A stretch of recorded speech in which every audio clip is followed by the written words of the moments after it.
হ্যাঁ, তোমার সাথে কি ঘটনা ঘটছে রাতে? আসসালামু আলাইকুম। আমাদের বাড়ি হচ্ছে নিচে মাদ্রা। আমার নাম হচ্ছে তুহিন, আব্বুর নাম হচ্ছে লিয়াকত মুন্সি, ও ওর বাপের নাম হচ্ছে রিপন। যে তোমার গাড়িটা নিয়ে যায় আর কি? হ্যাঁ, ওর বাপের নাম হচ্ছে রিপন, ওর নাম হচ্ছে মাসুম। ও আমার সাদাল বাজার থেকে গাড়ি ভাড়া করে। ওদের বাড়ি কোন জায়গায়? নিচে মাদ্রা, ওদের বাড়িও নিচে মাদ্রা। তোমাদের বাড়ির পাশেই? জি জি। আচ্ছা। ও সাদাল বাজার থেকে গাড়ি ভাড়া করে নিয়ে গেছে গুনাপাড়া থেকে বাটিপাড়াতে তিঠে বানাল নিয়ে যায়। ও প্রথমে আমারে এদিকে মুখ বাঁধছে, এরপরে এই দড়ি দিয়ে আমার হাত পা বাইন্ধে গলায় ছুরি ধরে গাড়ি নিয়ে গেছে এবং মারধর করছে আমারে। আচ্ছা, গাড়িটা কোথা থেকে নিছে? গাড়িটা নিতে টিটে বানাল। আলফালাঙ্গা উপজেলা টিঠে ফানাইল? জি জি।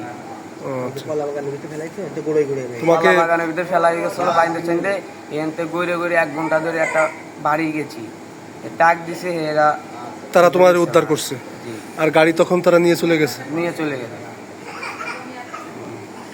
আচ্ছা, ঠিক আছে।